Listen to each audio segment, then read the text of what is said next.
हाँ, तुम्हें क्या लगता था हम भूल जाएंगे क्या? नक्कटा, तुम्हें क्या लगता था कि हमने टाल दिया है? ठटरी के बरे, हम भूलते भी नहीं हैं, टालते भी नहीं हैं, छीलते हैं। खैर, मजाक कर रहे हैं, बुरा ना मानना। आप अपना पर्चा बनवाएंगे या आपने चूंकि कहा था आप चाहें तो आप अपना पर्चा बनवाएंगे, वो तो हम बना सकते हैं, लेकिन हम चाहेंगे तुम्हारे पर्चे के बारे में हो सकता हो हमने पता कर लिया हो, तुम्हारे बारे में पता कर लिया हो सकता है हम 2 पर्चा लिख कर रख रहे।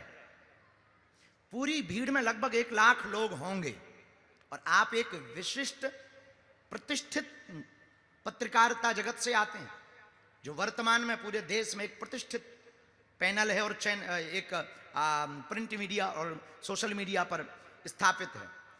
पूरे 1 लाख लोगों में हम 2 पर्चे बनाकर रखेंगे, उसको बंद कर देंगे और तुम्हारी ही कहो जेब में डाल देंगे या यहां रख देंगे। तुम जिन 2 लोगों को लेकर के आओगे वो पर्चे उन्हीं के निकलेंगे।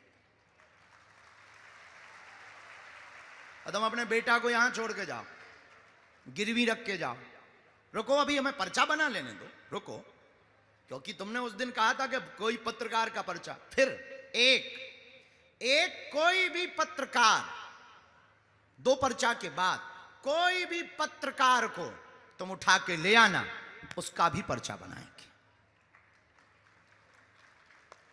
पहले हम 2 पर्चे बनाए, आप जब हम बन जाएं तब आप जाना, पीछे जाना, मैदान में बहुत भीड़ है, उस तरफ भी भीड़ है, उस तरफ भी भीड़ है, मैदान में जहां तुमको लगे कि इसको ले जाना चाहिए, जहां तुम्हारी मर्जी करे, पढ़े लिखे तो हो, ले जाना, लेकिन ये तुम्हारी क्षमता नहीं है कि तुम किसी और को ले आओ। हमने जिसका पर्चा लिखा होगा तुम उसी को लेकर के आओगे। ये कह के बोल रहे हैं हम, तुम्हारी क्षमता नहीं है कि तुम किसी और को ले आओ, तुम उसी को ला पाओगे जिसका पर्चा हमारे गुरुजी ने यहां लिखवा करके रखा होगा। तुम लगा लेना अपनी बुद्धि, अपना तर्क, अपना ज्ञान, अपना विज्ञान, अपनी शोध, जो तुम्हें लगे लगा लेना। तुम्हारी क्षमता नहीं है कि तुम किसी तीसरे को उठा लाओ, और हमें यह पता है कि तुम किसको उठाओगे और तुम्हें पता नहीं है कि हम किसका पर्चा बनाएंगे। बताओ कितनी गड़बड़ बात। हमें पता है कि तुम किसको उठाओगे, हां वो तुम्हारे परिचय का नहीं होना चाहिए। एनी हाउ कोई भी हो, 1 लाख लोगों में हमें भी पता नहीं कि कौन है, लेकिन हमारे पास कोई चमत्कार नहीं है, अपने गुरुजी पे हमें भरोसा है, क्योंकि तुमने उस दिन हमें छेड़ा था और हमारी आदत है कि कोई छेड़े तो हम छोड़ते नहीं हैं भैया, अपन तो पुराने खानदानी हैं, तो जो कोई भी छेड़े हमारी आदत है। बजरंग बली जैसी, उनने पूंछ में आग लगाई थी, उनने घर बाहर दाओ तो अपनों तो सिद्धांत बिल्कुल पुराना है भैया। तो तुमने उस दिन छेड़ा था, तब हमने कह दिया था कि बिल्कुल बनाएंगे, हमको तो चैलेंज स्वीकार ही रहता है, हमने कौन सा जो है जन्म घुट्टी भरा पी। राम साधु जी,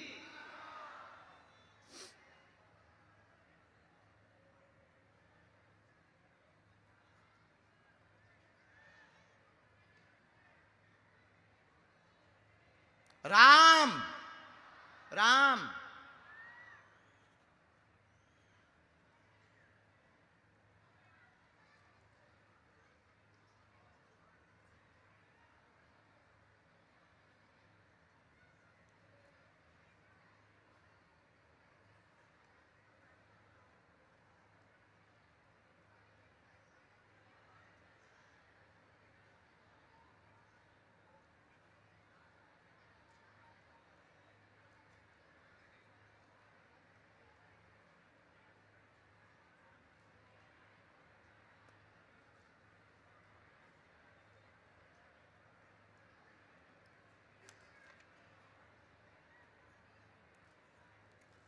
एक पर्चा तैयार हो गया, ये हमने इसमें कोड वर्ड भी डाल दिया है। कितना लिखा है, कोने पे कितना लिखा है?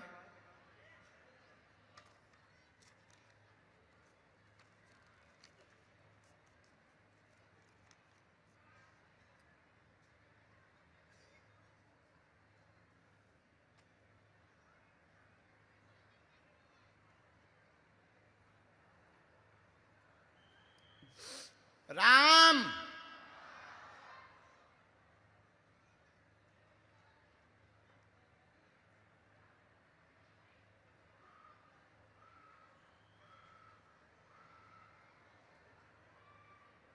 सन्यासी बाबा।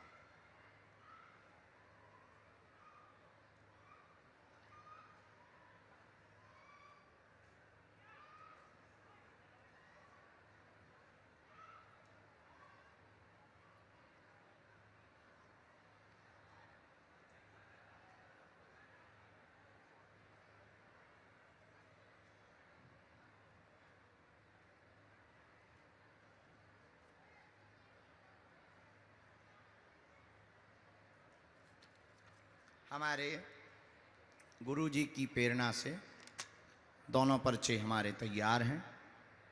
हमें भी पता नहीं ये किन के पर्चे हैं, गुरु जी जाने। गुरु जी ने लिखवाए हैं। ये दूसरा पर्चा है, 2 नंबर डला हुआ है। ये दोनों पर्चे यहाँ रखे हुए हैं। आप अपने किसी मीडिया एक जगत के आदमी को यहीं रखे रहना ताकि पर्चा ना बदल जाए, वो देखता रहे ताकि पर्चा ना बदल जाए। आप बहुत विनम्रतापूर्वक पीछे की तरफ जाएं, 2 आदमी लेकर आएं। आप उन्हीं को ला पाएंगे जिनके ये पर्चे लिखे रखे हैं। जिनके लिखे रखे हैं आप उनको ही लाएंगे। अब आप अपनी तर्क बुद्धि लगाओ। आप भी चले जाओ साथ। हाँ, तुम यहाँ के भीष्म पितामह बने घूमते हो। हाँ, आप लोग बैठ जाएं। दोनों हाथ उठा के बोलो बागेश्वर धाम की।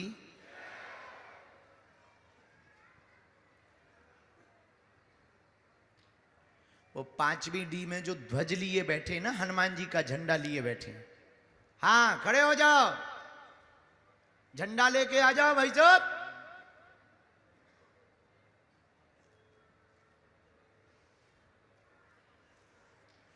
आइए।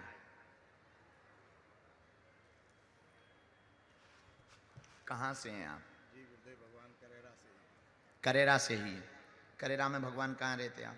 मैं करेरा में रहता हूँ, फॉरेस्ट बैरियर के। फॉरेस्ट बैरियर के सामने।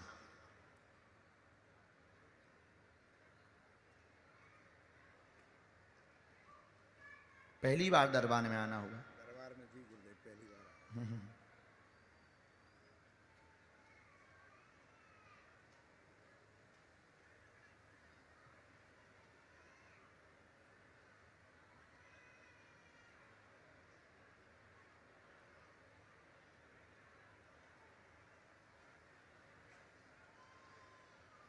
दोनों हाथ उठा के बोलो बागेश्वर धाम की।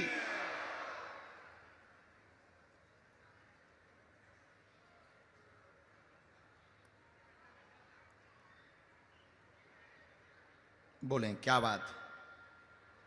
बस गुरुदेव मैं तो प्रभु श्री राम के बागेश्वर धाम के आपके चरणों में रमना चाहता हूँ। बस मेरे घर में जो समस्याएं हैं और बीमारियां हैं उनको दूर कर। क्या हो गया है? परेशानियां, ग्रह कलाएं, ऐसा लगता है कोई नकारात्मक शक्तियां मेरे घर में डेरा डाले हैं। बीमार पुत्र वधू पत्नी और कोई बात? मतभिन्नता स्थापित हो जाए, बीमारी दूर हो जाए, मुझे अपने चरणों में। आप पढ़े लिखे हैं, हमने ऐसा लिखा। भक्ति चाहते हैं सभी लोग, परेशान घर में रहते हैं। 3 प्रश्नों को मूल लेकर के आए हैं। पहला प्रश्न, पत्नी बीमार रहती, बहू बीमार रहती, एक को पकड़ता एक को छोड़ता, तंत्र लगातार परेशान करता, पूरे घर में विघ्न बना दिया है, अलग अलग होने की स्थिति प्रकट कर दी है। निरोगी हो जाएंगे, यह नकारात्मकता कट जाएगी, सभी प्रसन्न रहेंगे। आप अपने घर के द्वार पर नरसिंह भगवान को स्थान दे देवे, आशीर्वाद है। माइक से बोलें क्या ये सही है? पूज्य गुरुदेव ने जो भी बताया वो बिल्कुल अक्षरशः सत्य है, अक्षरशः सत्य। मैं पहली बार पूज्य गुरुदेव के श्री चरणों में आया हूं, दर्शन करने का सौभाग्य मिला। और बागेश्वर धाम पे भी पहली बार ही पिछली 30 तारीख को गया था, अर्जी लगा के आया था। और पहली बार में ही गुरुदेव बागेश्वर भगवान ने, सरकार ने मेरी सुन ली। गुरुदेव भगवान ने जो बताया है मैं उसको पूरी तरह से अमल करने की कोशिश करूंगा। बोलिए बागेश्वर सरकार की। गुरुदेव भगवान की, सन्यासी बाबा की, दादा गुरुजी की, बगीचा सरकार की। जय जय सीताराम। ये मंत्र है, मंत्र ये है।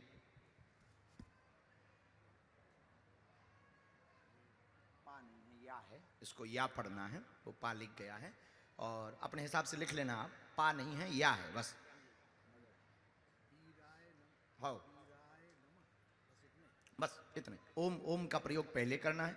नरसिंह भगवान को आपको दरवाजे पर जो स्थापना करनी है नरसिंह भगवान की, वो स्थापना आपको बुधवार के दिन करनी है। लकड़ी के अथवा तांबे के या अष्ट धातु के नरसिंह भगवान को बना करके नरसिंह कवच का पाठ कर पाओ तो ठीक है, नहीं तो 108 बार हनुमान चालीसा का पाठ करके जल अभिषेक आदि करवाकर किसी भी प्राण प्रतिष्ठित हनुमान जी के मंदिर में एक रात्रि नरसिंह भगवान को रखकर अपने मुख्य दरवाजे पर बुधवार अथवा शुक्रवार या रविवार के दिन अगर स्थापना करेंगे, प्रतिदिन धूप दीपक देंगे, तो किसी भी प्रकार की नकारात्मक ऊर्जा नेगेटिविटी आपके घर पर दुष्प्रभाव नहीं कर पाएगी।